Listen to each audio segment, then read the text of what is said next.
శ్రీ రేణుకా ఎల్లమ్మ తల్లి ఆలయ అభివృద్ధికి అందరూ సహకరించాలి. ఎమ్మెల్యే బుయ్యన మనోహర్ రెడ్డి.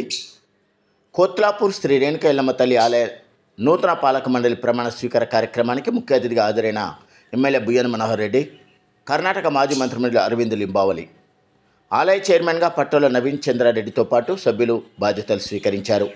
ఈ సందర్భంగా ఎమ్మెల్యే మాట్లాడుతూ, నూతనంగా ఏర్పాటైన పాలక మండలి సభ్యులకు శుభాకాంక్షలు తెలియజేస్తూ ఆలయ అభివృద్ధికి అందరూ కలిసికట్టుగా పనిచేయాలని తెలిపారు.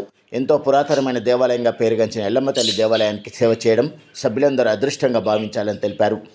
ఆలయ అభివృద్ధిలో ఎలాంటి రాజకీయాలకు తావు లేకుండా పనిచేసే బాధ్యత పాలక మండలి సభ్యులదే అని, ఆలయ అభివృద్ధికి కర్ణాటక మాజీ మంత్రివర్యులు అరవింద్ లింబావలి స్వచ్ఛందంగా ముందుకు రావడం హర్షించదగ్గ విషయమని, ఆలయ అభివృద్ధి విషయంలో ప్రజల నాయకులు మాజీ మంత్రివర్యులు అరవింద్ లింబావలి గారికి సహకరించాలని కోరారు. జాతర సమయంలో ఇతర రాష్ట్రాల నుంచి కూడా భక్తులు అధిక సంఖ్యలో వస్తారు కాబట్టి ఎంతో ప్రసిద్ధి చెందిన ఈ ఆలయాన్ని వ్యక్తిగతంగా ప్రభుత్వ పరంగా పూర్తి స్థాయిలో అభివృద్ధి చేస్తారని అన్నారు. ఈ ప్రమాణ స్వీకార కార్యక్రమంలో స్థానిక నాయకులు, ఆలయ భక్తులు, గ్రామ ప్రజలు పాల్గొన్నారు. ఖచ్చితంగా నా వంతు తప్పకుండా నాకు కూడా భగవంతుడు అంటే ఇప్పుడే సార్ చెప్పినట్లు, గౌరవ మాజీ మంత్రి గారు చెప్పినట్లు, నాకు కూడా చిన్నప్పటి నుంచి భగవంతుడు అంటే నాకు చాలా ఇష్టము. ఖచ్చితంగా నా వంతు కూడా నేను ఖచ్చితంగా సహాయ సహకారాలు తప్పకుండా రేణుకా ఎల్లమ్మకి చేస్తాను. ఖచ్చితంగా ఇక్కడ నేను పోలీస్ డిపార్ట్మెంట్ కూడా ఇంతకుముందు కూడా చెప్పి ఉన్నాను.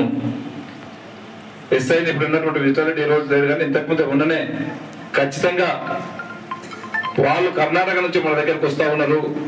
వారికి ఏ సహాయ సహకారాలు ఉన్నా కానీ ఖచ్చితంగా మీరు చెయ్యాలి.